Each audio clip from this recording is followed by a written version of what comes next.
break down stuff like that. So without further ado, I'm going to bring on Greg, and Greg is going to go ahead and introduce our special guest. So, Greg, the floor is yours. Hey, Justin, I just want to make sure you can hear me okay. Oh, perfect on our end. Good to go. So today is a really special day for the 330 Sports Show. Justin, I thank you for having me on. And it is our true honor today to speak with a legend of sports broadcasting. In his illustrious career spanning over 50 years, Verne Lundquist has been the soundtrack to some of the greatest sports moments in history. From the Dallas Cowboys radio network to the 16th Tower at Augusta National, Verne has called just about everything. The NFL, NBA, college basketball, including March Madness, college football, most notably the SEC on CBS from 2000 to 2016, golf, including the Masters and the PGA Championship, among other tournaments, and even the Winter Olympics, among many, many other sporting events around the world. He's even dabbled in Hollywood with his iconic role in Happy Gilmore, which he will be reprising in the upcoming Happy Gilmore 2 coming out next month. His style, famous catchphrases, and legendary calls have endeared himself to millions of sports fans around the globe, many who affectionately refer to him as Uncle Verne. So without further ado, it is our honor and privilege to welcome the great Verne Lundquist to the 330 Sports Show. Thank you, guys. Great to be with you. I'm looking forward to this. Yeah, it's our honor. We are truly grateful you are with us today. So thanks again for joining. So Greg, why don't you go ahead and lead off? Yeah, so we touched base a few minutes before we got on, but your career spans so many years and so many sports. And by the way, I'll put a plug in for your book, Play by Play, which chronicles your life and career. It is incredibly well done, and I enjoyed it tremendously. We figured, we would start with really kind of the first big sportscasting gig you got, and that was working for the Dallas Cowboys radio network, and then ultimately becoming the voice of the Dallas Cowboys. Yeah. So if you want to talk a little bit about that, how that came about, and what that meant for the rest of your career. If I look back, getting the Cowboy assignment was by far the most significant event in my career. It's from that Tex Schramm was the guy who chose me, and everything sprouted from that. I moved to Dallas in 1967. I'm going to date myself. And I was 27 years old, and I had tried for the job at the ABC affiliate 2 different times, and I didn't get the job, and finally got it on my 3rd attempt. And the week I was there, the Cowboys called and said, this is highly unusual, but we'd like for you to be our guest on the charter to go to Washington, D.C. to play the Redskins, now the Commanders, of course.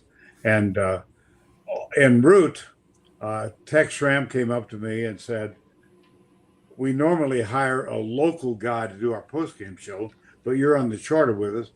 We'd like for you to do the postgame show. So that was my introduction to the Cowboy Radio Network. And I was the pregame, postgame, and halftime host from 67 to 70.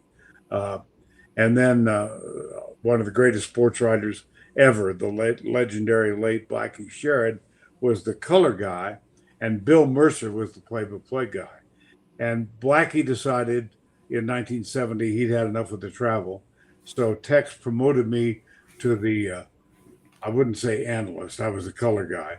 And then Bill Mercer, who was the play-by-play guy, had always wanted to do Major League Baseball.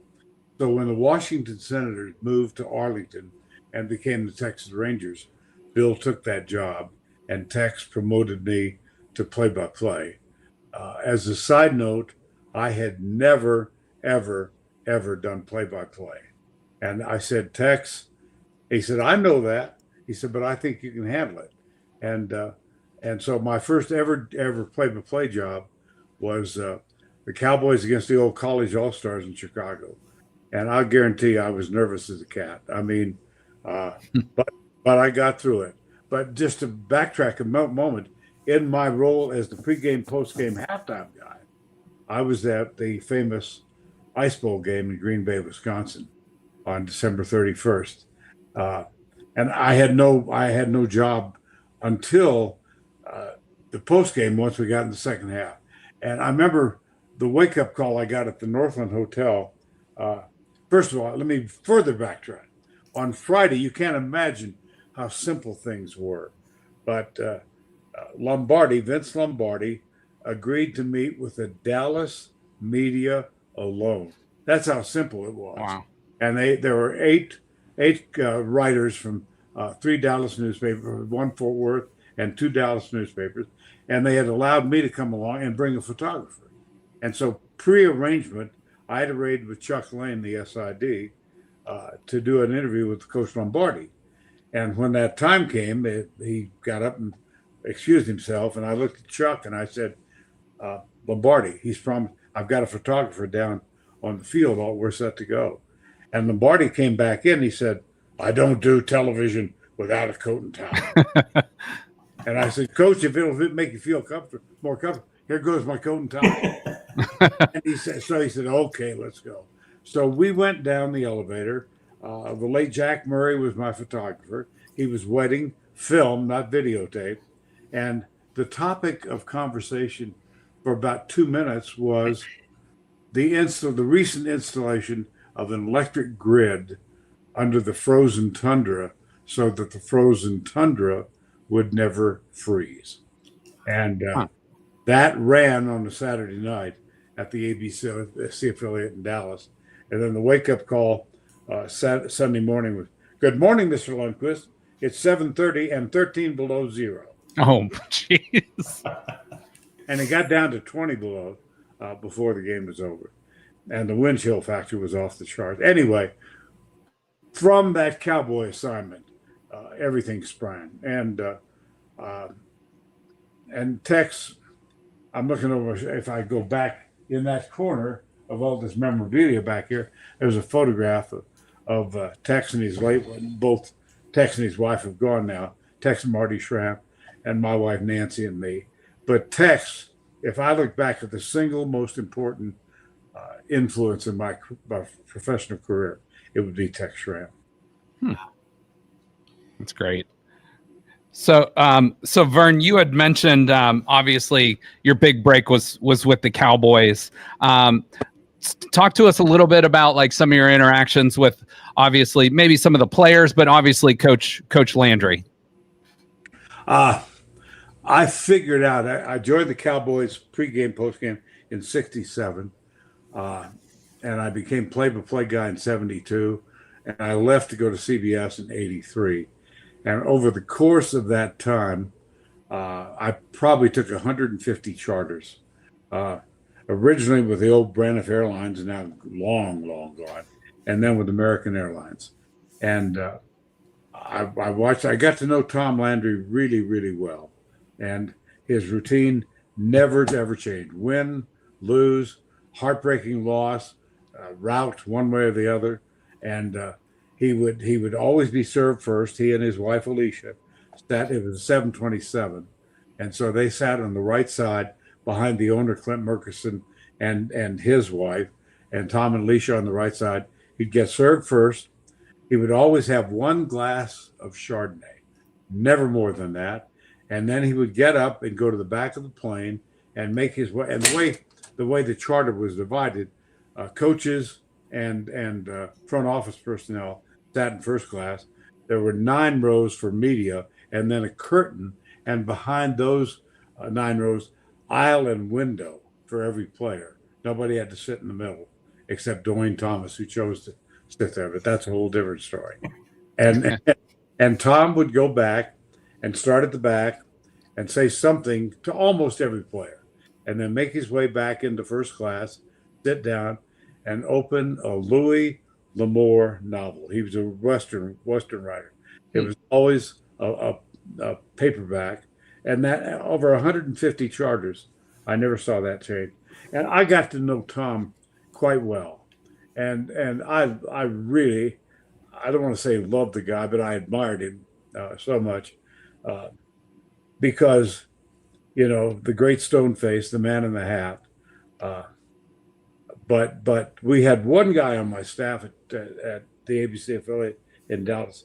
His name was Jerry Orr, and we could send him out to Valley Ranch, was where the Cowboy headquarters were then, and and he could always get Tom to smile.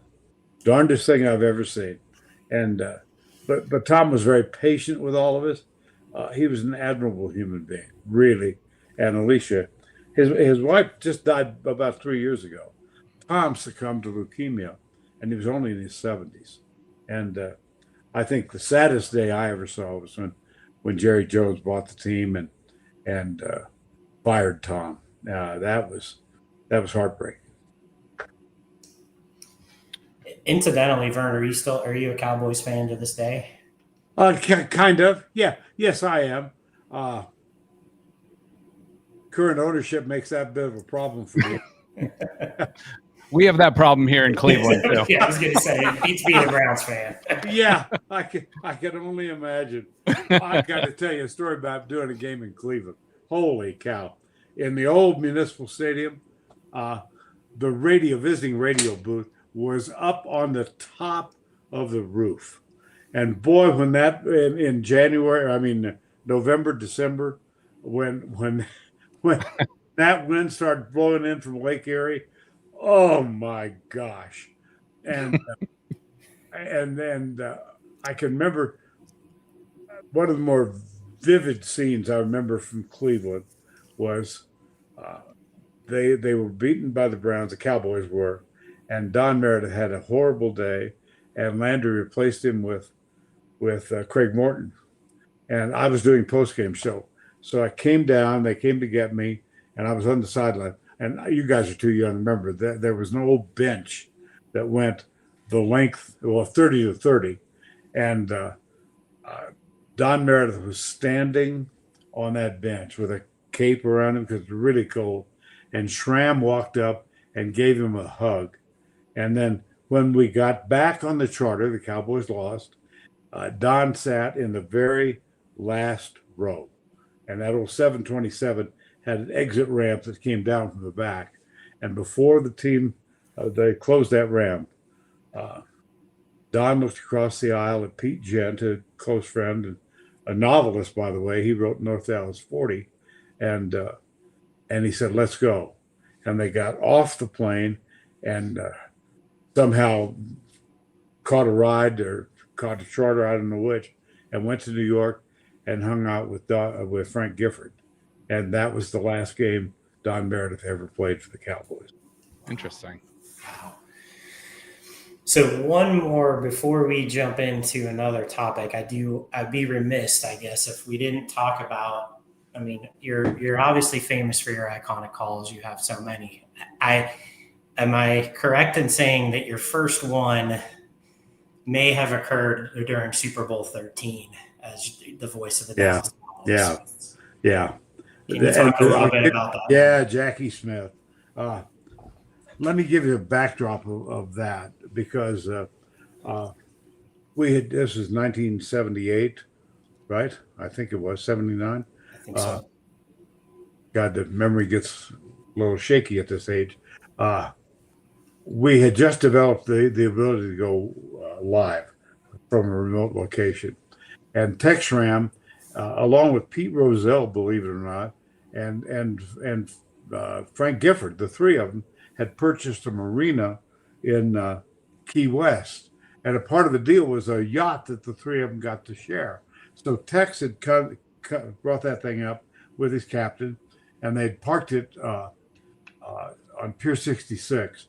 And so I asked Jackie and his wife to go live on our 10 o'clock newscast on a Wednesday night. This was before the Sunday game. And Jackie had a Hall of Fame career with the Cardinals, and he was in the last year of his football playing career. And I asked him how he wanted to be remembered, what would be a nice way to go out. And he said, "I'd love to make a meaningful catch in a Cowboy victory." So now he's wide open in the end zone.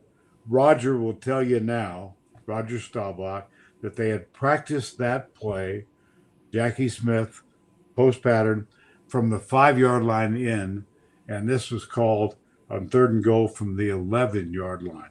Mm. And Roger looked over to the side and said to Tom, he yelled at Tom, he said, no, no, no. And Tom said, run the play. And so Roger will tell you that instead of drilling it, he took a little bit off. And that disrupted the timing, and Jackie dropped it. And that's what I said, bless his heart, he's got to be the sickest man in America. Because I was so empathetic for what he had said about wanting to make a meaningful catch. Now, the tragedy in my mind is that he never, ever accepted a chance to come back to a reunion with the Cowboy team. Very sad. Very, very sad. Yeah, it's such a almost painful paradox, right? That it was sort of the call that launched your career, and it was just a moment that was very difficult for him. And ironically enough, I don't know if you recall this year, Vern, there was the divisional playoff between the Ravens and the Bills. Ravens scored a touchdown late in the game to get within a 2-point conversion. Lamar Jackson rolled out. Mark Andrews wide open at the goal line, drops a pass, falls to the seat of his pants. Immediately when I saw that, I thought of the Jackie Smith play because it was a very similar.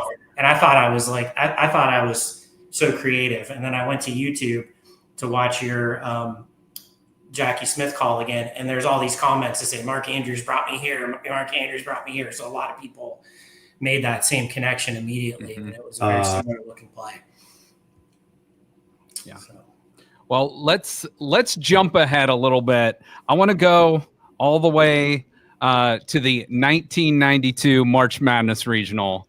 Of course, Duke, Kentucky, and I've had the pleasure of meeting Christian Laettner in person. Probably the largest human being I've ever met in person. But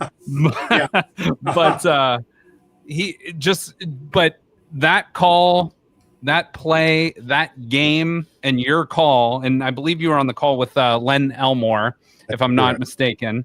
But walk us through a little bit of that game or your memories of that play call and how it was all drawn up. Well, I've got so many memories of that because it's still regarded by many as the greatest college game ever played. Although when who was the guy from Butler, almost sank one from midcourt. Hayward. Oh, yeah. Gordon Hayward. And had that gone in, I think I'm second. I mean, Duke, Kentucky's in second place. Let me provide a real backdrop to you. I was doing the Cowboys, and they had a number 1 draft choice out of Yale in 1969 named Calvin Hill. And Calvin and his wife, Janet, became really, really good friends of mine. And I knew that Janet was expecting.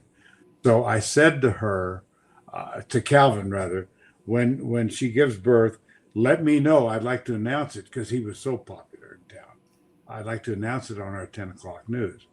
So on October 5th, 1972, I announced the birth of Grant Henry Hill on my 10 o'clock. Now, that was a Friday.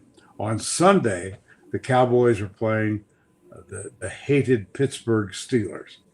And with less than a minute to go, Calvin took a toss from Staubach, went out to his right, pulled up, and hit a diving Lance Rensel in the end zone for a touchdown, and the Cowboys won. Now fast forward to September 28th, 1992. Here's Grant Hill, unguarded. Pitino chose not to guard him, and I still think. And first of all, just a little background. They were playing Kentucky, coached by Rick Pitino. They had 4. They call them the untouchables, unrecruited, and then one guy, Jamal Mashburn, who was a really, really good player. And when Sean Woods hit a miraculous bank shot over Christian Laettner, by the way, it went in, and all 5 of the Duke guys went timeout. 2.1 seconds to go. And they had tried this same play from Grant Hill to Laettner earlier against Wake Forest, and Grant put too much spin on the ball, and it went out of bounds. So Krzyzewski looked at Grant and he said, "Can you make the pass this time?" And Grant said, "Yes, sir." He said, "Laettner, can you catch it? And he said, of course I can. He was not shy. and he'd had a perfect game so far. And so obviously they connected. But in my mind, I'm going back, and I got to tell this story before we left the air about Calvin throwing that pass, the winning touchdown against Pittsburgh. Here's his son, who's now 6'9", and he throws the pass. Leitner had the presence of mind to take a step to his right and then turn around and launched it and went in. And it's still, he was 10 for 10 from the free throws, 10 for 10 from the field, and had 7 rebounds, and should have been ejected from the game. Oh, right. Midway in the second half, he put his size 14 in the midsection of a sub for Kentucky named Aminu Timberlake. And Lenny Elmore said, I'm not sure he intended to do that. And I said, yes, he did. and so on the 20th anniversary, they invited us back to New York. Lenny, myself, and Christian. They rented the suite in the Waldorf Astoria, for crying out loud. And they videotaped the three of us watching the game. And we got to Aminu Timberlake. Christian looked at me and said, I just knew you guys were going to show that. I said, we kind of had to, because you probably should have been given the hook. But it was the greatest performance I think I've ever seen, and it still stands up. And I was doing a radio talk show with a guy in Atlanta once, and because all I said when it went in was, yay! And he said, are you really proud of that call? I said, well, I'm proud of the game, but the call, I channeled my inner Marv Albert and let it go. But the funny thing is, I thought that Lenny and I had done a good job, and I didn't allow myself to watch the videotape. Now I'm working in Minneapolis regionals. We were getting ready to do Marquette and Kentucky, and I was working with my best friend of all the partners I've had, Billy Raftery. And Bill called me and he said, they're showing the game on ESPN Classic. You need to watch. And so that was the first time I'd ever seen it. I picked it up midway through the first half. And I must tell you, I thought, okay. Now, we had Leslie Visser with us, Lenny, myself, and Leslie, Hall of Fame broadcaster, still a dear, dear friend. And we had her station about 20 feet from the Kentucky play-by-play guy, Kaywood Ledford. 39 years as a voice of the Wildcats. He had announced whenever they lost or if they won the national championship, that would be his final broadcast. And Leslie never got on the air because the game was so compelling. In the aftermath of it, here's Mike out in the middle and the chaos and the celebration. But instead of going to Bob Harris, the Duke radio play-by-play guy, he peeled off one of the greatest things I've ever seen. And he peeled off and he went and sat down with Kaywood Ledford and thanked him for everything that Kaywood had done for the sport that they both loved. It was a really classy thing that he did. Wow. That's what I love as much as the game sometimes is the story behind what actually happened, like what you don't see on TV. So yeah, that's great information. I love that. Well, we're storytellers, I think.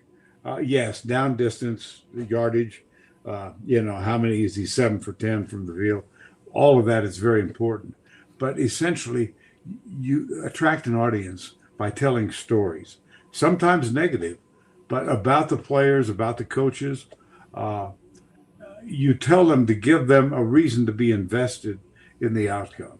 And I think it works. It brings the viewer in, and I think you need to practice the art of telling stories. For sure. Definitely.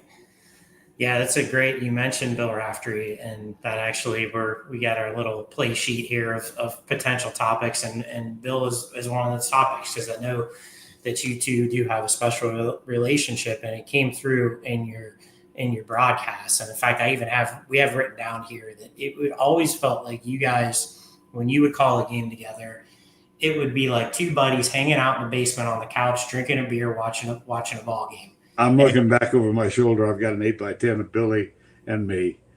He is the closest friend I've got, and we talk at least once a month. But let me tell you a little story about Bill and me. We met for the first time in February of 1983. We were assigned a game in South Carolina, highly anticipated in a regional contest between the University of Idaho Vandals and the South Carolina Gamecocks.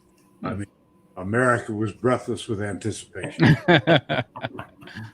So we did the game and we got along just famously. And we were assigned back there the next week for a game that did have a lot of interest. It was Marquette with this young junior All-American named Doc Rivers and South Carolina. And Billy said, listen, this was so great. Why don't you bring your wife, Nancy? I'll bring Joni, and I'll just bet we hit it off. Well, we did, the four of us. And Bill got a call, and I got a call. The culprit was a guy named Kevin O'Malley, who ultimately had a lot to do with my career, too. But Kevin said, you guys sounded just great together. We can't wait to hear you again. This was 1983. The next time we worked together was 2000. 17 years. And wow. that's why Bill was not on the call for the Duke Kentucky game. That's why Lenny Elmore did it. But then we finally got back together, and we were together for 15 years after that. And I treasure his friendship. We talk at least once a month, and he is a grand fella. And I just think what he's done with Iron Eagle, who, by the way, is a brilliant broadcaster, and combo of Ian and Grant Hill, and doing the final four is really an outstanding group. Well, yeah, Greg and I are both Ohio State Buckeye graduates, and you've been on the call for a couple of those, maybe even heartbreakers for us. I think the Dayton call I can remember, but the one that got me was the Siena. You got the double onions. Yeah, you did. And I used to do a lot of public speaking, and I used a lot of video, and that double onions is in there because the setup is, Billy with his pet phrases, and I love to play the Ohio State Vienna, and Ron Moore, and onions double order. Oh my God! I mean, he's got a way, doesn't he? Oh yeah. Oh, he's unbelievable. Oh yeah.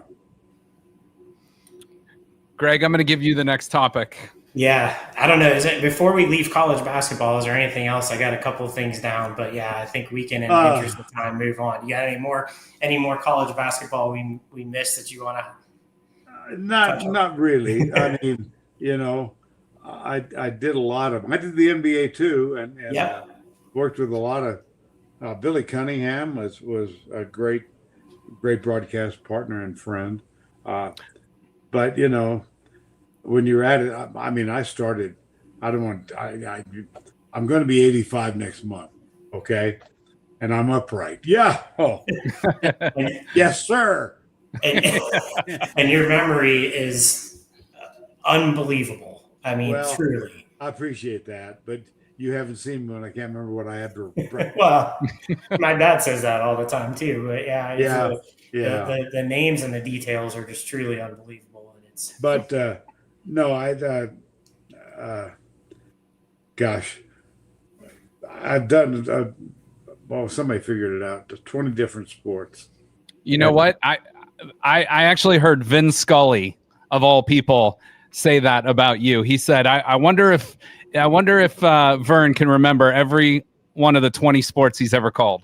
He said, I was blessed. I got the Vin Scully Award, and it was back in New York, and Vin didn't travel then. And so he taped a segment and intro. And this award, by the way, is presented by his alma mater, Fordham University. And so he taped the intro from Dodger Stadium, and he said, your resume said you've done 20 sports. Name them. and I will admit now that some of them were resume fillers. back when I was a young broadcaster. I mean, I actually did archery. Hmm. What do you say there? He missed it. And you did something. What did you do in Russia? That was in your book. You Oh did something gosh, on it. Yeah, I did amateur. I've done that's right. events in Leningrad or St. Petersburg, and I did when I was still at ABC. I did in 3 months boxing in Yokohama, Japan, boxing in Moscow in January of 1980, U.S. versus USSR amateur, and then boxing in East Germany. We were the first live telecast out of East Germany.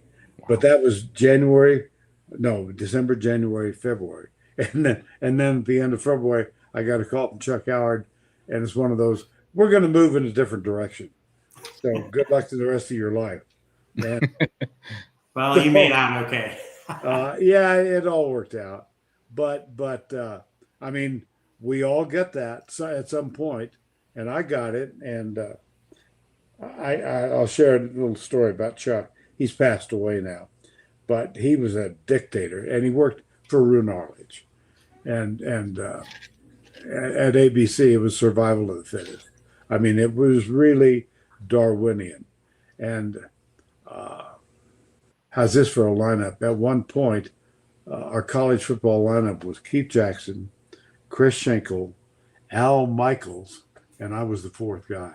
Wow. Yeah, pretty impressive. But anyway, I couldn't wait. Someday I was gonna see Chuck Howard, and boy, I was gonna tell him off to his face. And I was in L.A. at the Tom Bradley International Terminal, American Airlines. I was taking the escalator way, way, way down. And when I was halfway down, and I saw a guy. He was dressed in what passed as a formal outfit for ABC. He had lime green slacks, Gucci loafers with no socks, and I said, "That's got to be somebody from ABC." And I got down there, and it was Chuck Howard, and I was just, I'm going to do it. And Chuck looked at me and he said, "Before you say a word, I've got to make judgment calls in my position, and sometimes I make mistakes. And in your case, I made a huge mistake, and I'm sorry." Well, that disarmed me. There's nothing I could say.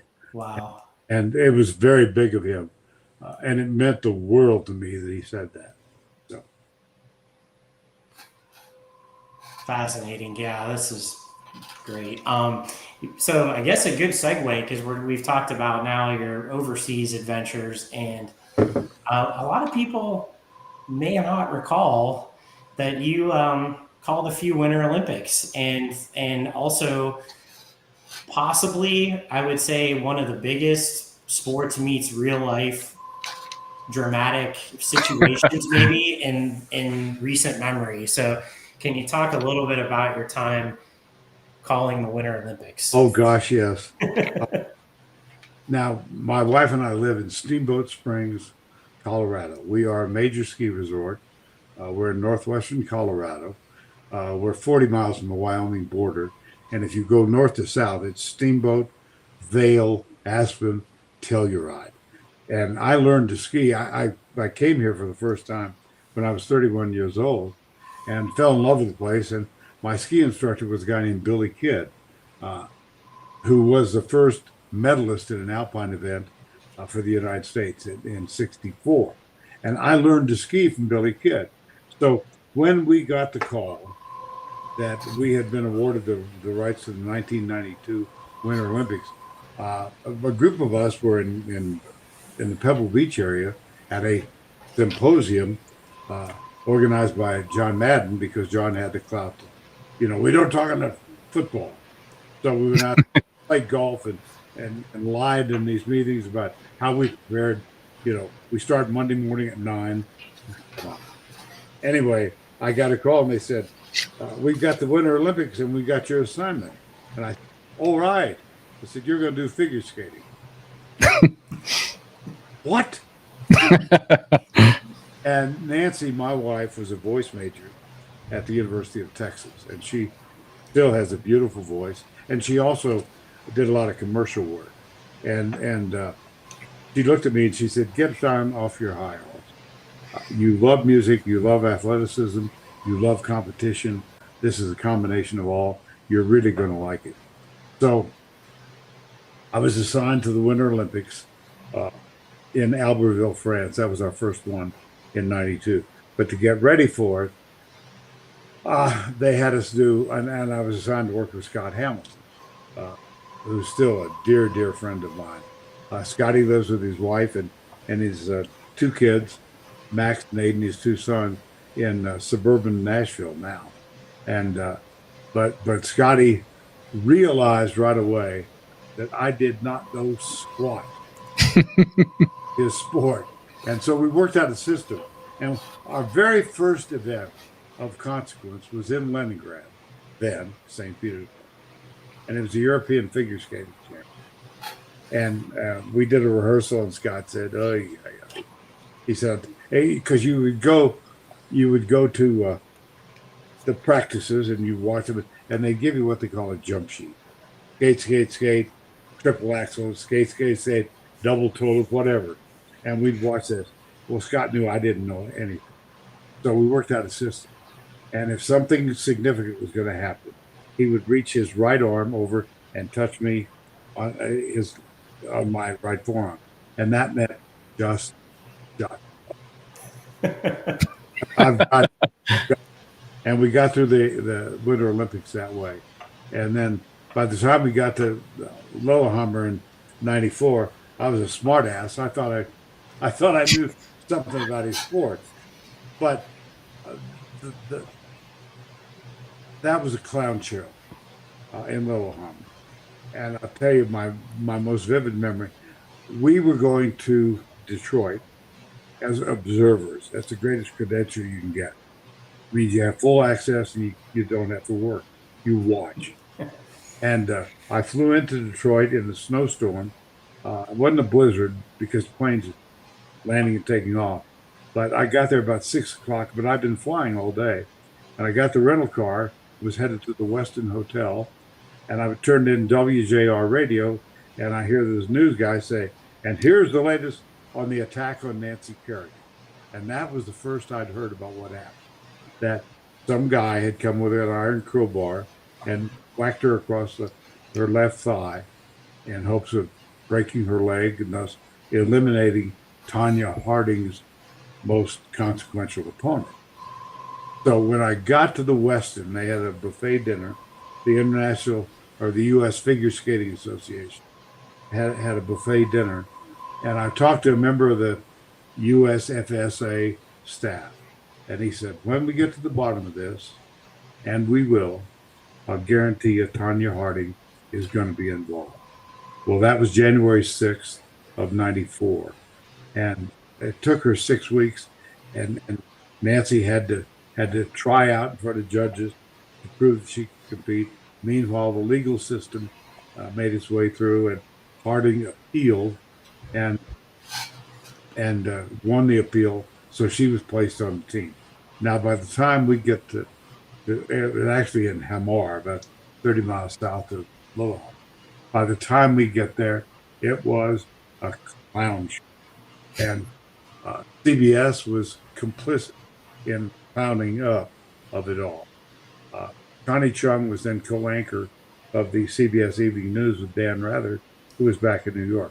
Connie Chung flew to Portland and got on the same plane as Tanya Harding. They flew Portland, Chicago, Amsterdam, Oslo, and Connie was there the whole way. Now, the afternoon that the two ladies took to the practice ice, there were only two legitimate English-speaking broadcasters, us and the Canadian Broadcasting Company. And there were 400 print journalists who were over talking to Nancy Kerrigan's coaches. And I looked down, and so help me God, I can almost tell you their names. There were 6 CBS broadcast units, a reporter, a sound man, and a videographer around the arena. Susan Spencer, John Blackstone, I can't remember all of them, but right below us was Connie Chung, co-anchoring the evening news. and Scott was livid. And he said, someone has lost track of the fact that these young men and women have worked all their lives, however short those lives were, to compete and win a medal at the Olympic Games. And it was a clown show. And then, of course, Tanya competed, and she finished 8th, I think, in the short program. Nancy Kerrigan was first. For the long program, we were going to showcase Tanya, get her scores, and get her off the ice. And that's when we had a backstage little lipstick camera, they called it, down the hallway. And all of a sudden she's out, and her bootlace broke. And off camera, Scott said, this never happens at the Olympics. She's hijacked the games. And she went out, and of course her bootlace didn't hold. And she went over and put her leg up on it was awful. And she was granted a reskate. And that affected the skaters who followed her. Anyway, she wound up finishing 10th. And Kerrigan, this little sprite from Dnipropetrovsk, Ukraine, Oksana Bayul, threw in an extra triple jump, and she beat Kerrigan by 1/10 of 1 point to win the gold medal. So really, really, really memorable. And it's still the highest rated non-Super Bowl sports broadcast ever. If you don't think hype works, the estimated audience then, it's been downsized since, was 126 million viewers. Wow.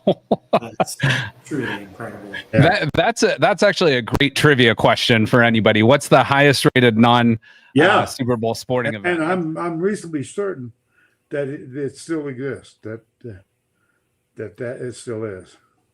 That's fantastic. And you had a line in that call where you said this bizarre real life movie continues, and you turned out to be a soothsayer on that, because they ended up making a movie about the whole thing a few years back. Did.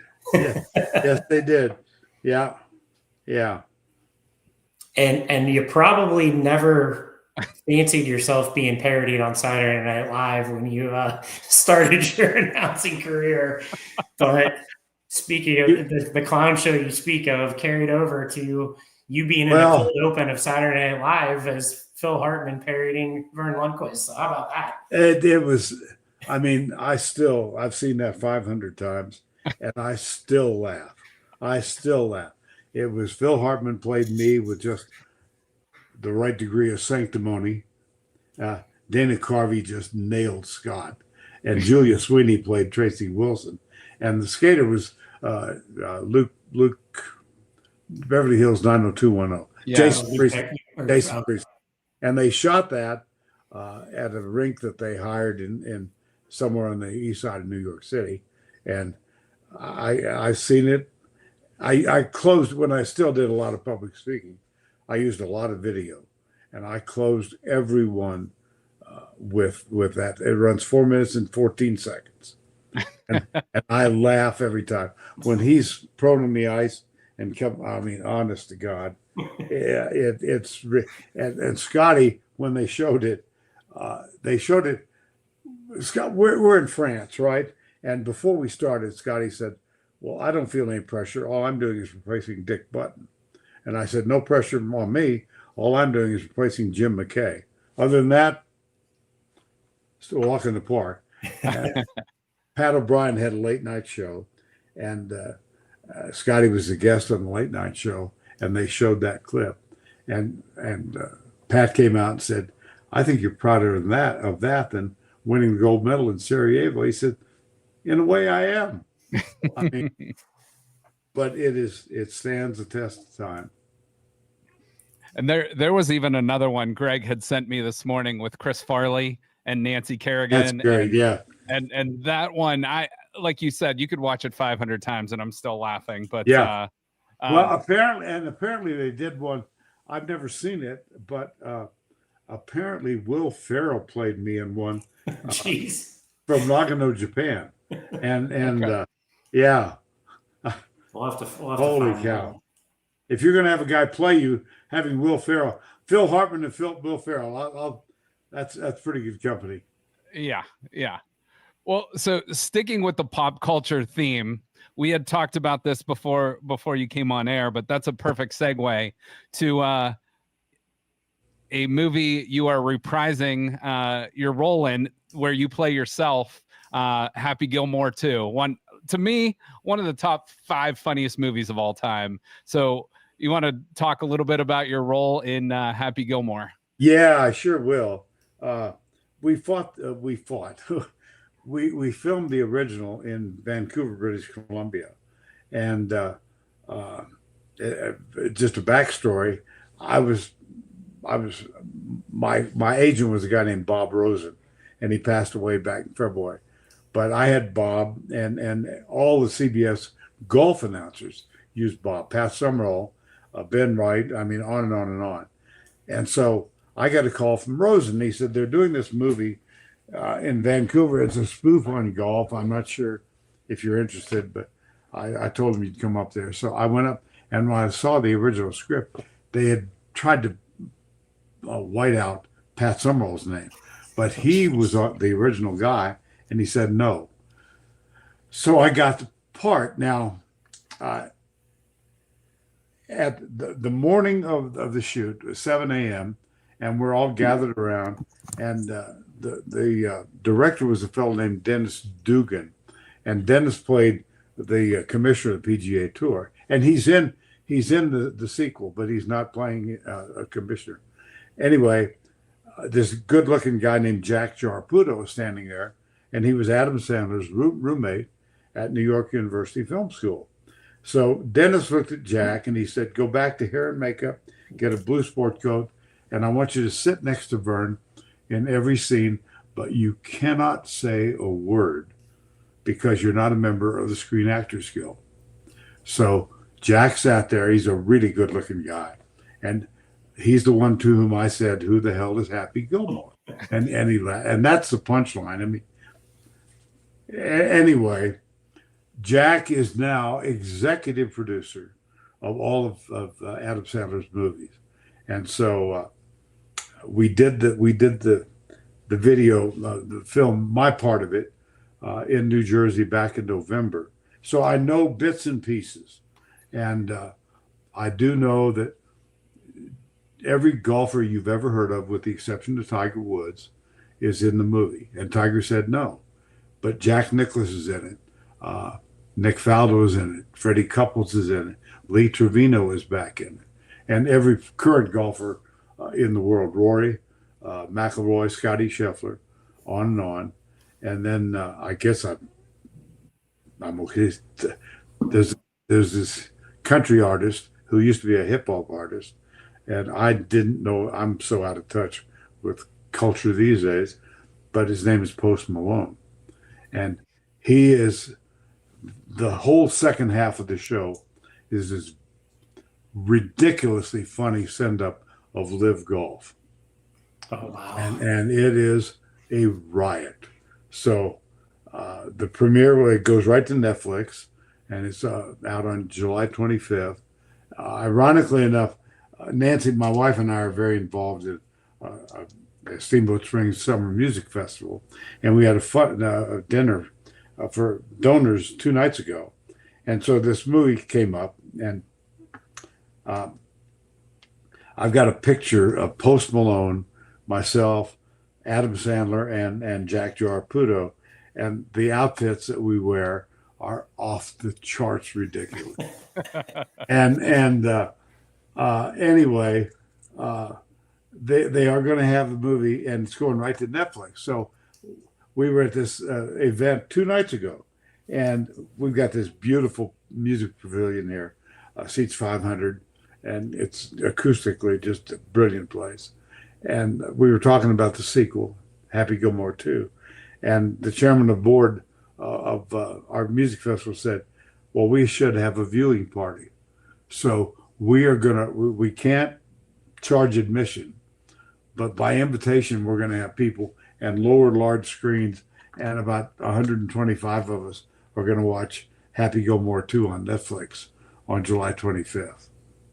That's fantastic. What a world. Yeah, that's awesome. Yeah. Yeah. Greg, I'll let you go ahead. All right. No, this is great. And we're trying to be cognizant of time, but we got the two biggest heavy hitting topics left to go. So we're going to jump right into college football. And this is the 330 Sports Show. So we are, based in the Youngstown, Ohio area. Not too far from Youngstown, Ohio is Kent, Ohio. And that place has some significance to you, Verne, doesn't it? Yeah, does it ever. 1974, I was at ABC, and the first telecast I ever got to do of a football game, I got a call from Chuck Howard, and he said, we're going to give you your first football game, and you're going to do Ohio University at Kent State. And there was a fellow who just retired, I believe, named Sal Marciano, and he was, I didn't know this at the time, but they were pitting Sal and myself, and whoever was chosen would go on to be part of the regular rotation. But I was in Kent State, and Don James was the head coach, and I looked at the list of graduate assistants, and there was this guy named Nick Saban, who was a GA, and Nick and I have become really, really good friends. He's one of the guys, I've got his cell phone number and he'll answer it. But who knew then, right? And so Nick's intent at the time was to wait for his fiancee, now his wife, the lovely person he calls Miss Terry, and he was going to go back and run his dad's gas station in Fairmont, West Virginia.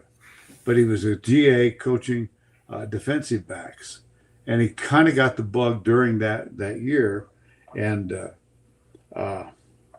went on to some renown as, in my view, the greatest college football coach that ever lived. I mean, what he's done is amazing.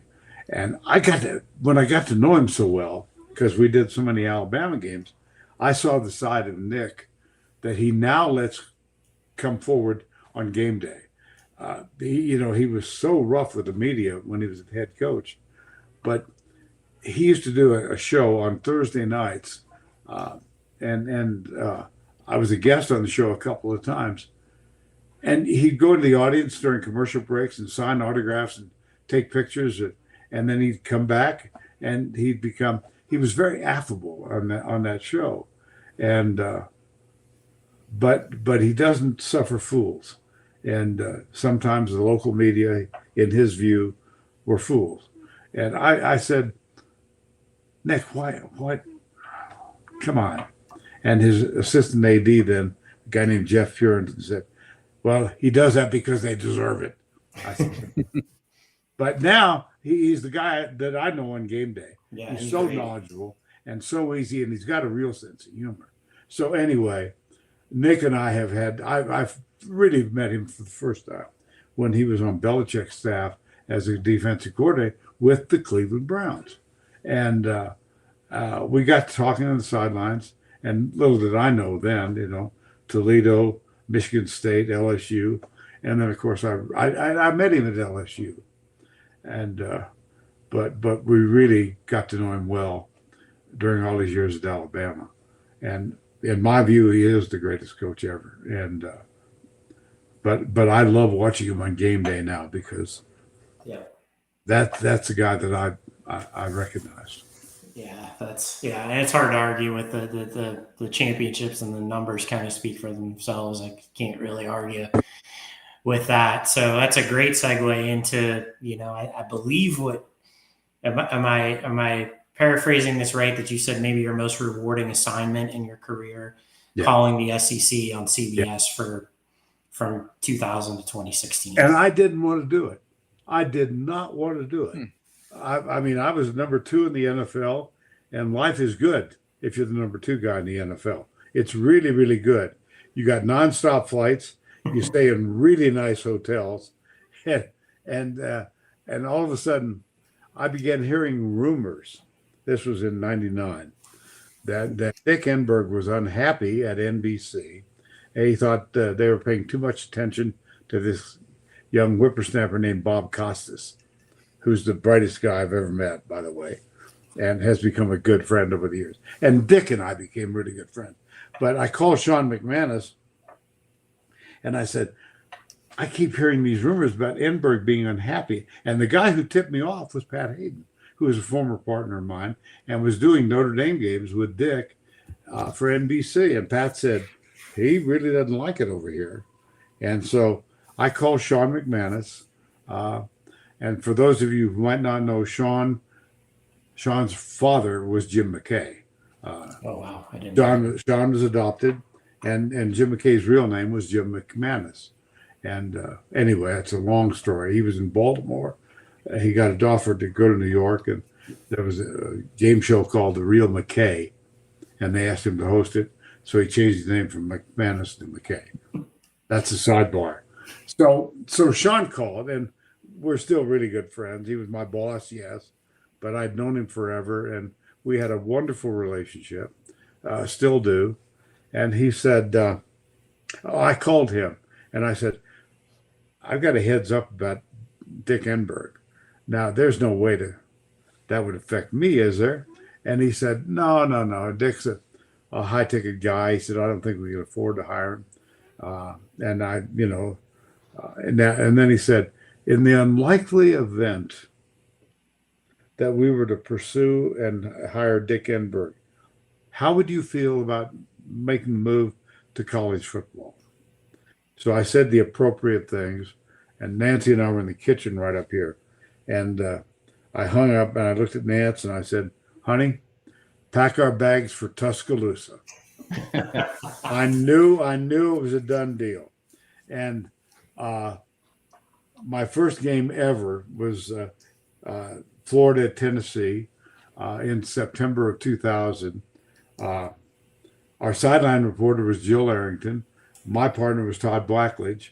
And at the end of the game, I mean, almost 30 seconds to go, Jesse Palmer hit Jabbar Gaffney in the end zone with a touchdown that should or should not have counted. But the side judge went, whoop, and it counted, and 4-1. Jesse Palmer, who later became the Bachelor. And so we got off the air, and I looked at Todd, and I said, are they all like this? And he said, enough of them. And indeed they were. And I mean, there's nothing that approaches my regard for college football like doing the SEC. And I was desperately sad when CBS lost the rights. It's a matter of rights fees, and they couldn't come up with it. But 17 years, and I worked with Todd for 6, and then with Gary for the last 11. I'm smiling. I'm looking down here at a thing I'll show you here in a minute. There could be no two more disparate personalities than Gary Danielson and me. We just come at life from different angles, but we got along famously. 11 years. He's the greatest football analyst I think with whom I've ever worked, and he prepares. My God, does he prepare? And he still does. But when I retired in 2016, we were in Atlanta getting ready to have dinner at this famous restaurant. They were throwing a little bit goodbye party, and Gary said, he told a story about we were in Tuscaloosa, and it was a 2-tiered booth, and Gary allowed himself 2 hours before the game to be interviewed by the Birmingham Herald, and he's doing this, and I'm up here saying hello to folks that drop by and SIDs and newspaper and radio TV guys. And Gary told the writer, he said, look at him. I would no sooner do that than put an ice pick in my eye. And it made the article. So when I retired, Gary gave me this. Oh, jeez. It's a nice. Oh, my God. Verne and Gary. Unbelievable. That's so great. I keep it right here. So I can always look down at it. That's phenomenal. Verne, like so much of America is football. It's the number one sport in America, whether it's the NFL. College football is probably right up there if it's not number one, right now. But so much of our Saturdays, we heard you and Gary doing these phenomenal games in arguably the best conference and the best teams in college football. We could go through all the lists of games. I think I know my favorite game that you've called, but what would be your favorite game of all those SEC games that you ever called? That's an easy call. It's got to be 2013 Iron Bowl. But there's a setup. 2 weeks prior to that, we were doing Georgia Auburn, and Auburn had one loss for the year, and they were playing Georgia, and they had a 4th down and 18 in Auburn. The game was in Auburn, and this quarterback named Nick Marshall, 4th and 18, he just heaves up the ultimate Hail Mary.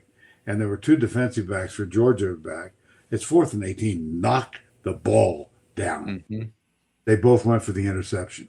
And the ball tipped forward, and a wide receiver named Ricardo Lewis leaned back, made a heck of a catch, and strolled in untouched. And Auburn won. And Gary on the on-camera said, that is the greatest finish to any college football game I have ever seen. You'll never, ever. 2 weeks. And we're doing the Iron Bowl. And so the Iron Bowl in 2013 is the greatest college football game I've ever seen. And there were just a million reasons to think that. But for example, it was back and forth, and A.J. McCarron hit Amari Cooper with a 99-yard touchdown to open the 4th quarter. Anyway, it's back and forth and back and forth. And Sammy Coates caught a touchdown to tie it up with 37 seconds left. So it's 28-28. And here comes Alabama. And T.J. Yeldon ultimately runs over to the left, and he steps out of bounds. And the referee was a fellow named Matt Austin. And Matt and I have become really good friends, and we've chatted about this several times. Did his foot hit the ground with no time left or 1 second left? And so Craig Silver, our producer, is telling me and Gary, vamp, because what they were trying to do is coordinate the end zone camera with the main game camera and put them together. It took them 7 minutes. And finally, they decided that, and Matt Austin very, very famously said, put 1 second back on the clock. Well, Nick Saban was really irritated with his senior place kicker, who was 1 for 4 and had 1 blocked. And so we thought they'd, throw a Hail Mary. But they sent this redshirt freshman out and tried a 57-yard field goal. And I've seen the replay 1,000 times. Back over my shoulder back here, I've got an autograph of a big, huge copy of Chris Davis, who was a guy in the end zone and 9 yards deep, and he caught it. And it was just absolute brilliance. So he comes left and he gets a couple blocks. And then when he's about the 35-yard line, it's pretty obvious that unless he stumbles and falls, he's going to score. So when he went in, I said, no flags. And then I said what I said about an answered prayer. And I looked back and I thought to myself, dear God, don't let there be any flags. And there weren't. And so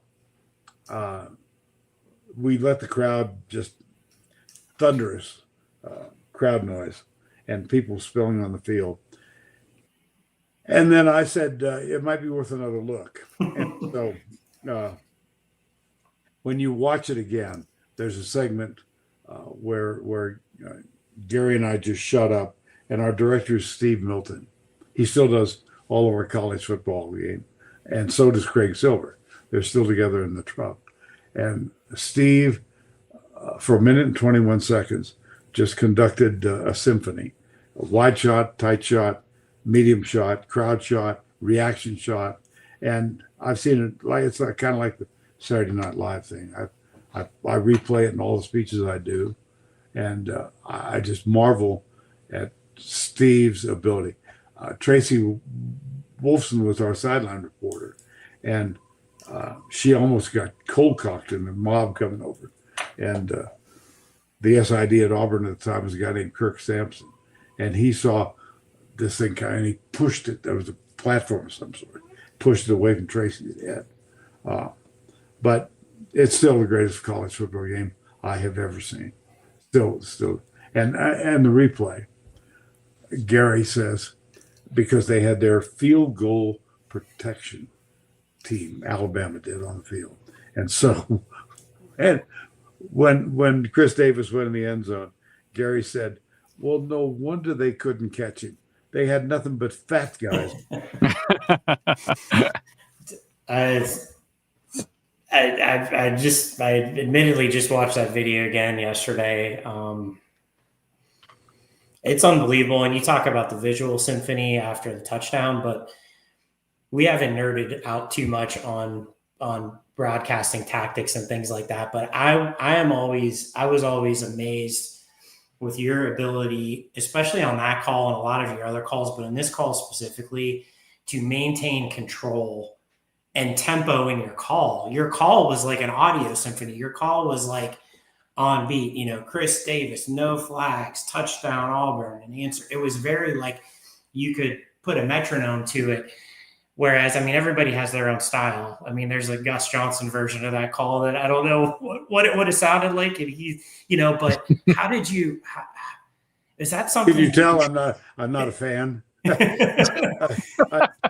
There are hollerers and there are hollers. Yeah, that would have, yeah. But how, was that something you were cognizant of, like maintaining control through a call? No, I think it's, I'm sure we're going to talk about Tiger ultimately and the chip shot and Jack. And I think 35 years ago, I would have jumped all over it. I think it's discipline and realizing the impact of silence, of just shutting up. One of the greatest examples, when we shut up for a minute 21, right?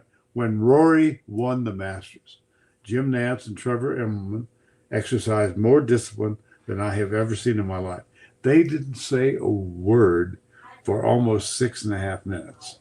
And for guys who talk for a living, it was uncanny. And it was so effective. Just be quiet. You got the best technical and production people in the business, and let them do their job. Maybe they had your buddy Scott Hamilton grabbing their arm on the side, saying, they "Big just time shut moment." Up. Yeah, that's right. Verne, before we again, we've allotted more. You've allotted us more time than we asked for, so we are gracious. We're going to wrap up in a little bit here, but before we get to the Masters and golf and stuff, of all the sports you have done, do you have a favorite? Football or golf. Okay. It's a toss-up.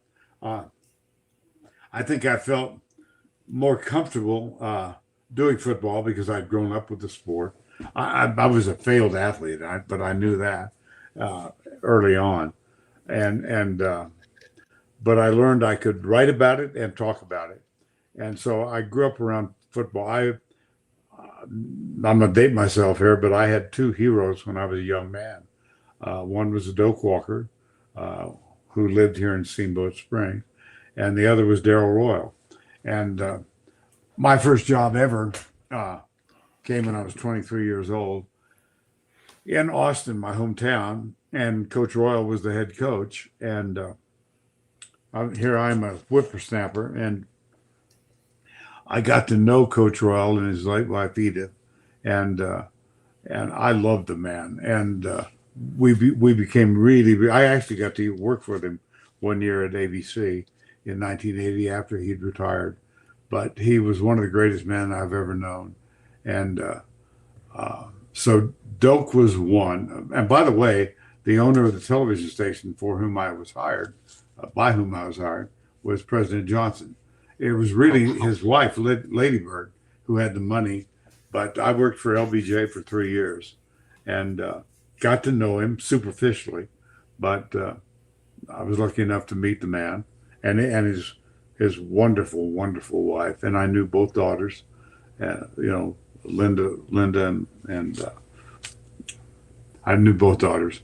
Short-term memory loss. Anyway, Oh, good. Linda Robb, I'm sorry, and Lucy. I'll tell you a funny story about LBJ. I'm doing the Cowboys early in my career, and I'm pre and post game, right?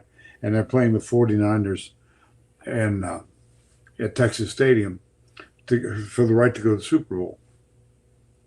And President Johnson came, and after the Cowboys won, I'm in the locker room doing the post game show, and his then son-in-law, who was married to Lucy, was a guy named Pat Nugent, and Pat and I had become friends. So President Johnson and the whole Secret Service, the whole armada of people comes in. He goes back, talks to Coach Landry, talks to Roger, Walt Garrison, on and on and on. And as he's coming out, I'm on the air, and Pat Nugent looked at me and pointed at the president, and he said, "Do you want him here?" I said, "Oh my gosh, yes." So here came LBJ, and I said, "Mr. President, did you enjoy the game?" And he said, and I'm working in Dallas now, right? And he said, "Well, now, Verne, I'm not that big of a sports fan, but I think it's important for the state that the Cowboys won. So I want to congratulate Coach Landry and Mr. Staubach and Mr. Walt Garrison, all the rest of them on the victory. And as for you, young man, if things don't work out for you here in Dallas, I want you to know we've always got a place for you back in Austin." Wow, man. That's pretty cool. I would say so. That's pretty cool. That's great. Wow.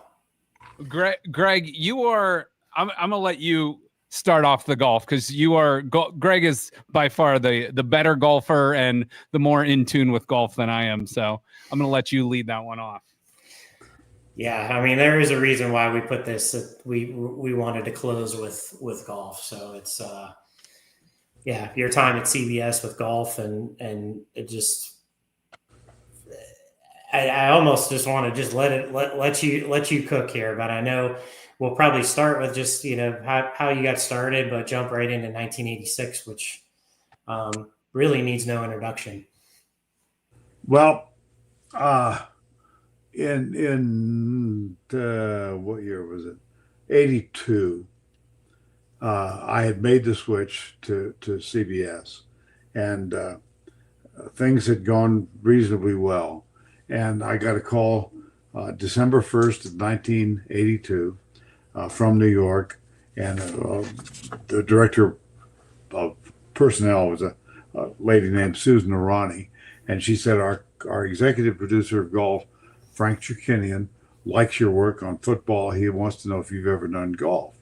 And I said, I've done probably 10 events at ABC.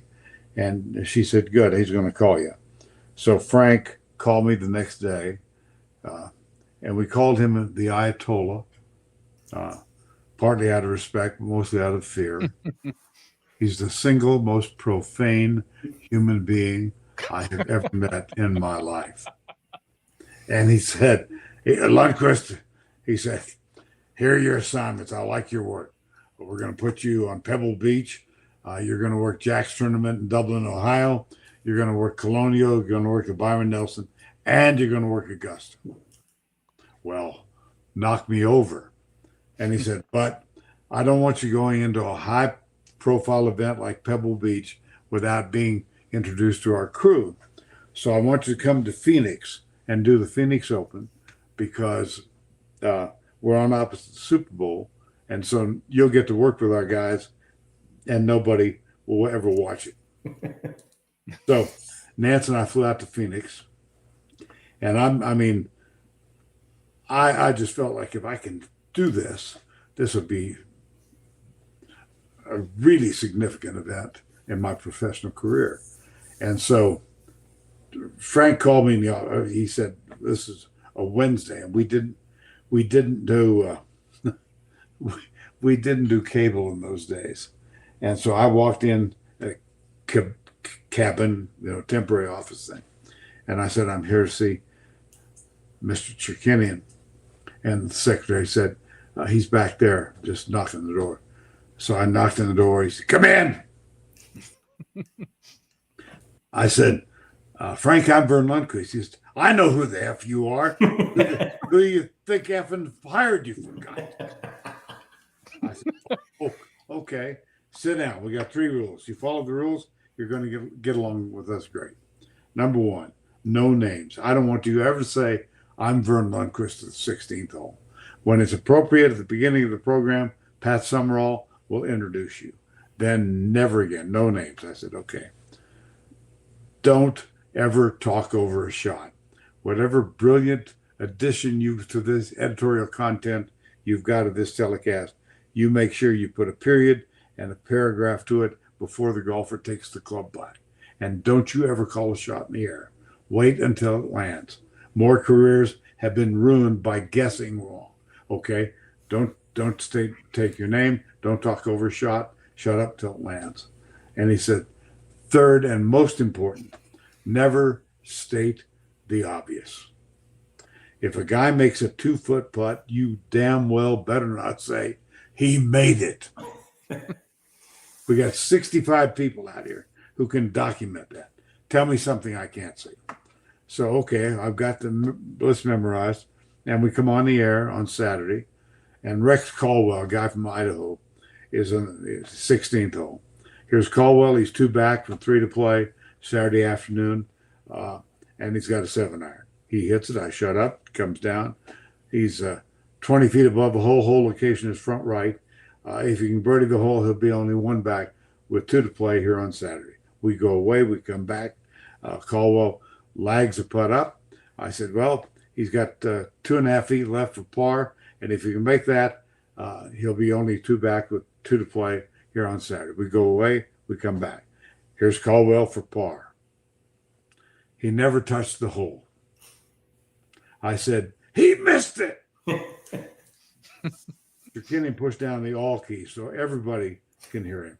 And he said, "You stupid Scandinavian SOB. If I tell you, don't tell me he made it.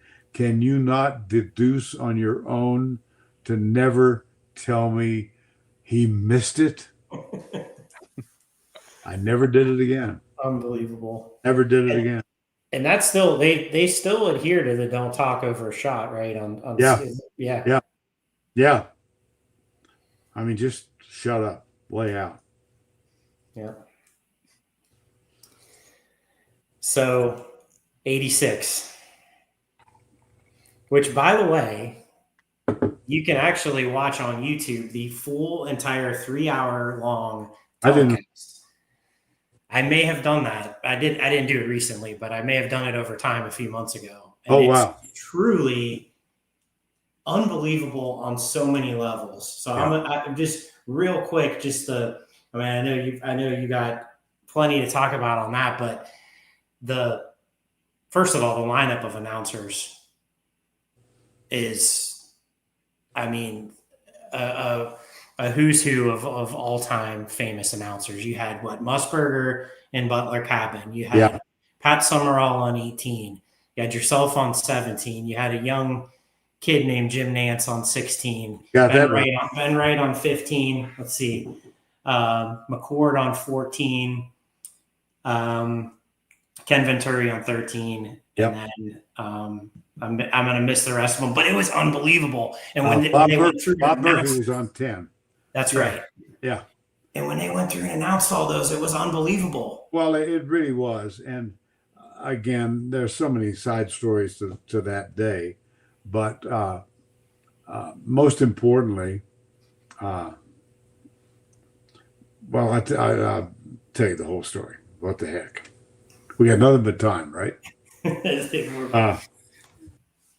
Our associate producer was a fellow named Lance Barrow, large man.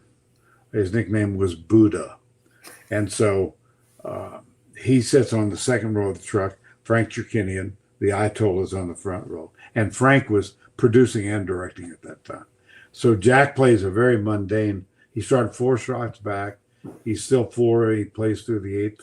And we didn't televise the front 9 then, but we did pick up coverage at the 9th hole. And so Jack birdies 9, and Lance, Buddha, says to Frank, I've got Jack Nicklaus with birdie on the 9th.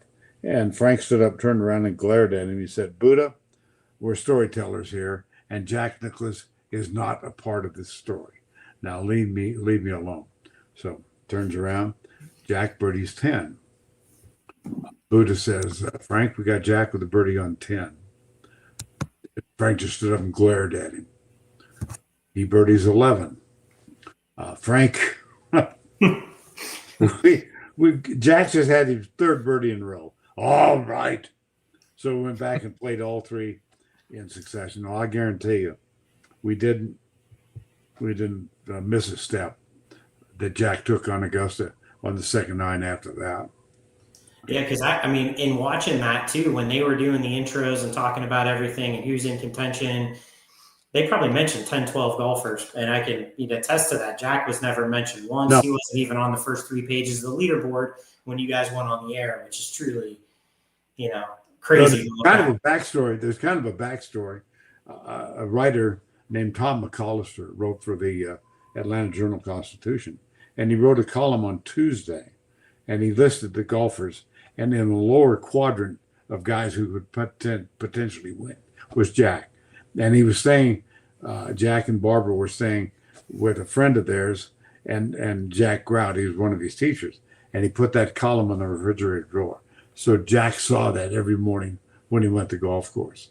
But ultimately, and Nance had a great call. At 16, Jack the second was on the bag with his dad, right? And at 16, Jack hit his tee shot, a 5-iron, tells you something about how old it was. And he never looked up, and Jack the second said, be good, and Jack said, it is. And he almost aced it. And then that's when he did birdie the hole, Jim Nance said, the bear has come out of hibernation. Great call. And he's 26 years old, by the way. And so when he came to 17, Seve Ballesteros, who had the lead, had double bogeyed 15. So now all of a sudden, Nicklaus is tied for the lead at the age of 46. And he pulled his tee shot way left. And then he hit a 9-iron, and he's 12 feet from the hole. And as he's walking up, I thought to myself, if he makes this, state the obvious, right? He's going to be the leader. Just shut it. Say what you're going to say and get out of the way and be quiet. And so the ball's about this far, and I boldly proclaimed, maybe. Well, no kidding, maybe. And he made it. And I said, yes, sir. And then I shut up. And Jack, 2 guys, Greg Norman and Tom Kite, both had a chance to tie him. Tom missed an 8-foot uphill putt at 18 to force a tie, and Norman hit a 4-iron up on the hill to the right and double bogeyed the hole. So Jack, at the age of 46, wins. And when Nancy and I were at Augusta a year and a half ago at 2024, I mean, again, I've got a picture back here of Jack with the putter up and yes, sir, and a smiley face. I treasured that. And we were at Augusta a year and a half ago, and Jack and Barbara and Nancy and I, we ran into him. And I've got a video on my phone of Jack said, okay, somebody videotape this on the count of 3. 1, 2, 3. And we both went, yes, sir. I treasure that. Promise you. And just how the yes sir happened to sync up with him raising his hands and you're and I tried to talk to Jack about that, and I said, he has no interest in looking back, right? Hmm. I looked him up, and I said, Jack, it was like a downbeat, and yes, sir. He said, yeah, whatever. That's one of those events too. I think people who were at the event, around the event. I'm sure I was watching, but I was 3 years old, so I don't really remember it. But and people still refer to that as really one of the truly greatest sporting events of any kind that they've ever been a part of. Yeah, and I get asked all the time because I've been lucky to be at this for so long. Favorite moments? Well, Jack is up there, and I think it's because he's 5 months older than I am, and I tend to remind him every time I get a chance. Hey, old man. So real quick, because you did mention and when you said Dublin, Ohio, I'm talking to you from Dublin, Ohio. So Justin and I were just at the memorial a month ago, and we always go up there, and beautiful course, beautiful area. I know you probably worked your fair amount of memorial tournaments. Yeah, right? I did. Do you have any impressions from the course, the tournament, like any? Well, I worked, I'll give you one, it was probably 86, as a matter of fact. And I was working the 16th hole, the par 3. And this guy who was out of work, who's a brilliant guy, but God, he can talk. His name is Gary McCord. And McCord he had not qualified to keep his card. So he caught it right, and he went to Frank Chirkinian, and he said, hey, I'm here. Can I be a runner or something like that? And Frank said, I'll tell you what, go up to 16, sit by Lundquist, and put a headset on. We'll try you out. And so Gary didn't understand the mechanics of television, and we were doing 16 and 12. Well, 12's a par 3, but you do it off the monitor. So Ray Floyd comes through 16, and we got nobody in front of us, but there is action at 12. And I said, meanwhile, at the 12th hole, and Gary's looking at me like, what the hell are you talking about? And so he didn't know, but he learned quickly. And of course, Gary doesn't lay out when he should, and it cost him at Augusta in 1994. He was working 17 at Augusta, and very famously, he said two things that got him banned from Augusta. First of all, you don't make light and there's a swale behind the 17th hole, and Gary said somebody hit it down there. He said, you don't hit it down in that swale. There are body bags down there at Augusta. And then famously, and what got him tossed out was some guy had a 20-foot putt, and Gary said, they don't cut the greens here at Augusta. They just apply bikini wax. Oh boy. You're out. And so he got banned from Augusta. But he'll tell you now, getting banned from Augusta did more for his career than anything subsequent to that. Yeah. Greg, can I take it? I want to skip ahead to 2005. I think whether people watch golf regularly, don't watch golf at all, or kind of are in the middle, I think everyone knows the chip on 16 and your call. And can you just put us in that moment and describe what you were seeing on that Tiger Woods chip? Yeah, absolutely. Gosh, it's been 20 years. Whew. And Tiger comes to the 16th, and he's playing with Chris DeMarco. And they're tied, and DeMarco he's got the honors. DeMarco hits it about 20 feet below the hole, and Tiger hooked an 8-iron and went long and left. And Lanny Watkins was our game analyst then in the tower. with Nance, and he said, I said, Lanny, about the chip shot, what do you think? And he said, he'll be lucky to keep it inside DeMarco's ball because of the severe angle. So Tiger and I have talked about this since. He picked out a spot, and he hit an 8-iron, and he hit it, bounces once and backs up, and it was perfect. And then it starts to tumble down toward the hole. And I said, as it got, closer and closer, oh my goodness, there's something brilliant like that. And then it sat on the lip for 1.8 seconds. And in 2005 dollars, Advertising Age estimated the accrued value to Nike for that 1.8 seconds was $19 million. And then it tumbled in. And I said, in your life, have you ever seen anything like that? Because in my life, I never had. And I think I was expressing what people at home were thinking or feeling at that time. And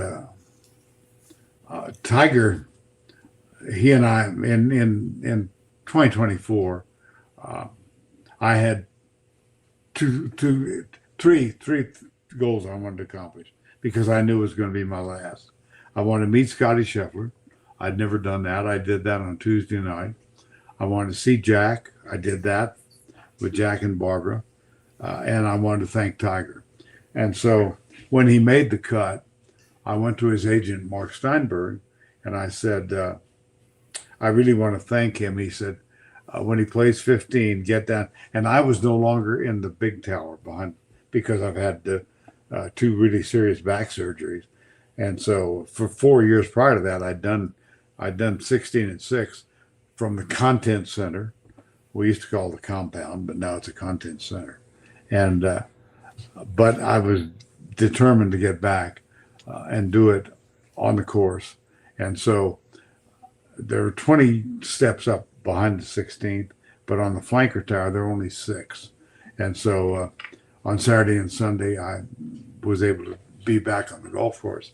And Mark said, when he's playing 15, just make sure you're down there when he makes the turn at 16.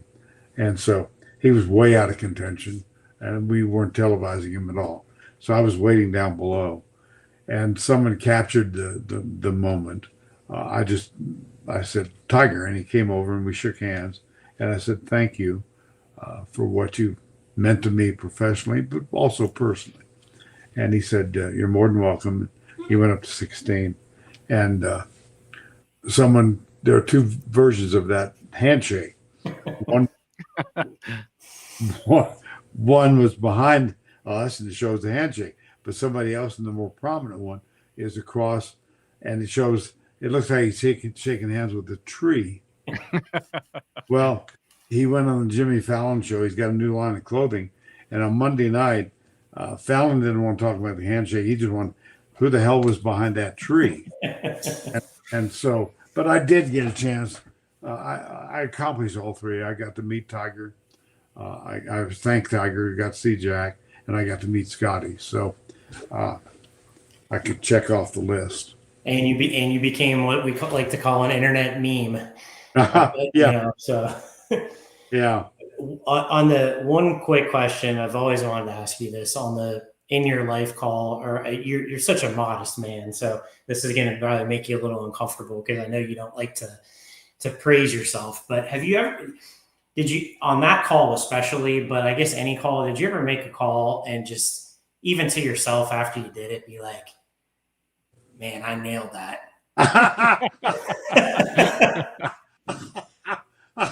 Well, I think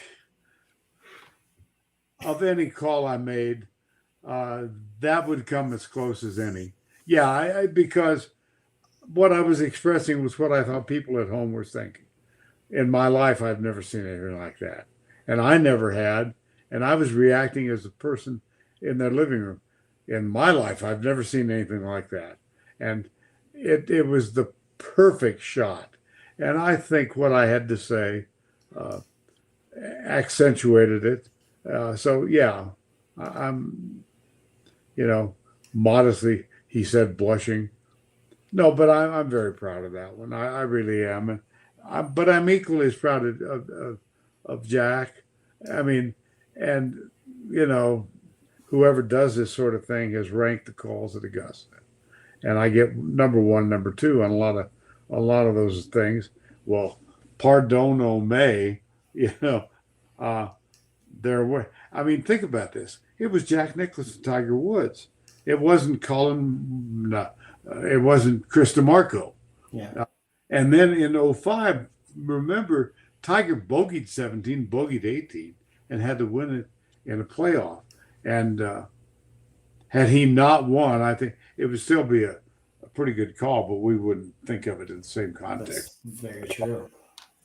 I mean, you are woven into the fabric. Tiger, Jack, I mean, the Duke shot with Christian Laettner, all the football calls, and not to mention Happy Gilmore, too. So you are right there in the fabric of American society for a long, long, long time to come. Hey, I know Post Malone. Tell me. By the way, it's everything I know about the movie. It's going to be fantastic. I can't wait to see it. I just can't wait. Well, we'll definitely be tuning in. For sure. Now, Verne, before we let you go, obviously you have, throughout your stories, you've mentioned your wife, Nancy, and how she has traveled along. And, a lot of times you need that person in your job, in your life, that's by your side, or, there for the good days, for the bad days, whatever it might be. You want to tell us a little bit about your wife, Nancy? Yeah, I sure will. I'd love to do that. And in all candor, Nancy and I, this was our third at bat. She was married and divorced twice. So was I. My dad, the Lutheran minister, he married me the first time. Huge church wedding, didn't work out. Second time, more modest wedding, didn't work out. So I went to my father, the Lutheran minister, and I said, after a couple of years, Nancy and I were both very, very careful. And we both did premarital counseling to make sure we were making the right. So I went to my dad and I said, Pop, after 2 years now, Nancy and I are going to get married. Would you do the honors? And he looked at me, a little bit of a smile, and he said, okay, but this is the last damn time. So we listened very carefully. But we've been married 43 years. I love her more today than I did when we first met. And we met in Dallas and in 1980. And because of our backgrounds, we waited a couple of years.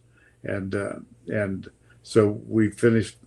And ironically, who knew, we got married on April 8th, little knowing that it was going to impact us because it was the week of Augusta. And so, but 43 and counting, she's a treasure. She's got the greatest sense of humor, and she's got the greatest smile I've ever seen in my life. We met in an upscale bar. It was a bar, but I hasten to add it was upscale, and she had a blind date, and somehow, God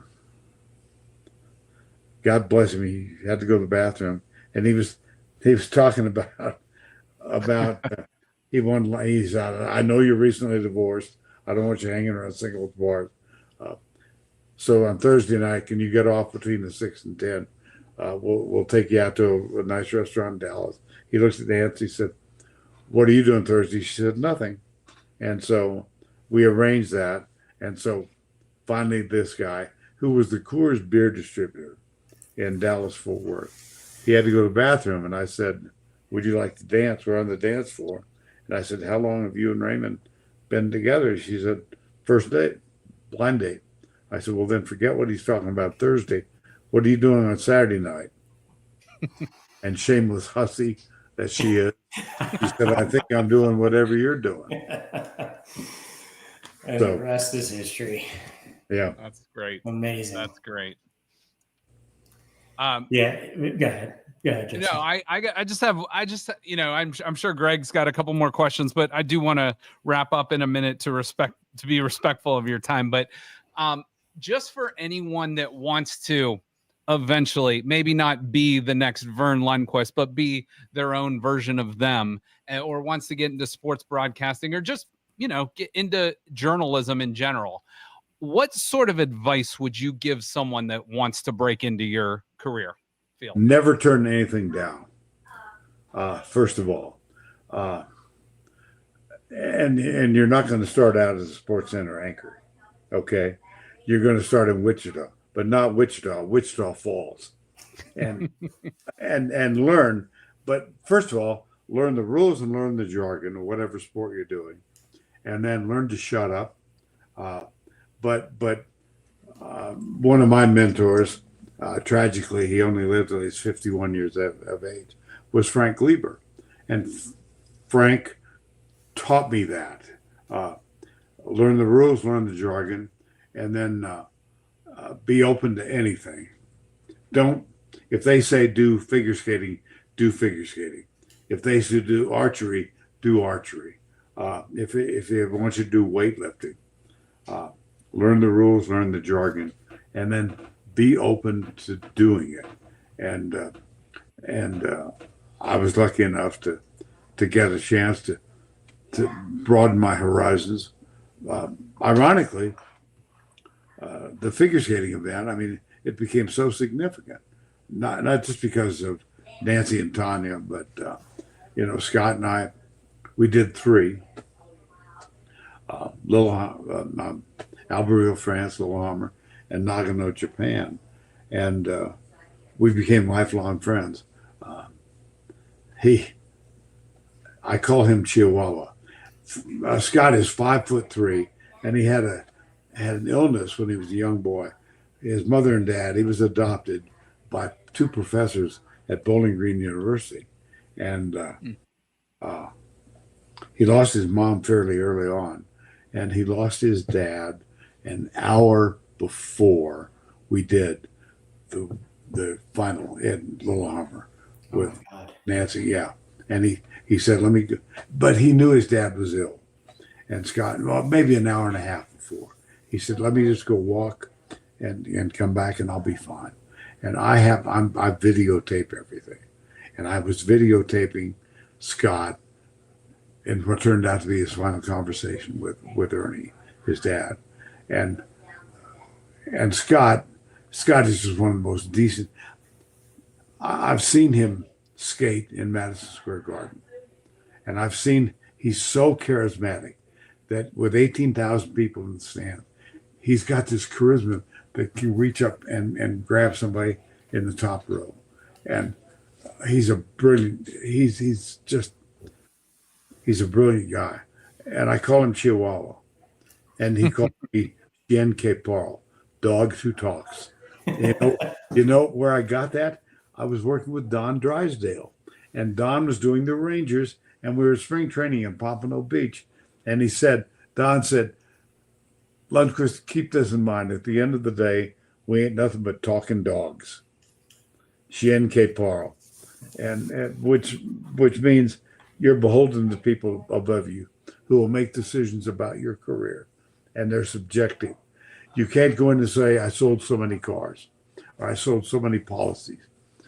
It's subjective, and you got to just. It's a roller coaster. Well, Verne, I can tell you, Greg and I have probably quoted you out in public on just random things we've seen in life. Oh my gracious. Oh, goodness, just in your life, stuff like that. And so you are forever, like, just meeting you now today. We appreciate your time. But, again, I think I can speak for a lot of people that we feel like, we have known you for a long time. And, I know you got that nickname Uncle Verne, and that's what you feel like to us. And just on behalf of me and our show. I want to say thank you for taking the time. You've given us way more time than we asked for, and we are so appreciative. And I'm going to just turn it over to Greg for any last words he might have. Yeah, no, I Thank mean, I've idolized you for as long as I can remember. So this has meant a tremendous amount. And now I can say you're a gentleman above all, which I knew would be the case. But, you know, when you meet somebody that you've looked up to, really, you hope that they live up to what you've built them up to be, but you also hope that you've done them justice. You have lived up to anything I could possibly expect and more. Again, thank you so much. This is something that I personally, and I know Justin will cherish for our whole lives, because this is really special. So thank you. We wish you and Nancy the best of health, happiness, and enjoyment in your retirement. Greg and Justin, thank you very much. I enjoyed it very much, guys. You allowed me to walk down memory lane, and most of it is good. It sure is. Absolutely. But when you agreed to do this, I even put the meme of you out there and be like, who the hell is the 330 Sports Show? So, once again, Verne, as Greg said, you are a true gentleman and a legend behind the mic, and a great human being. We appreciate you, and we wish you all the best. Thank you so much, guys. I really enjoyed being with you. Thank you. Thank you. Thank you, Verne, so much. So for Verne, for Greg, BJ's running things in the back. Appreciate BJ Lisco and Joe Danier. Make sure to follow, like Youngstown Studio, the 330 Sports Show, and we appreciate you guys watching. Everybody have a great day. My gracious. Thank you for listening to this show on Youngstown Studio. This is original Youngstown content. Feel free to share our videos and tell your friends about us. Don't forget to subscribe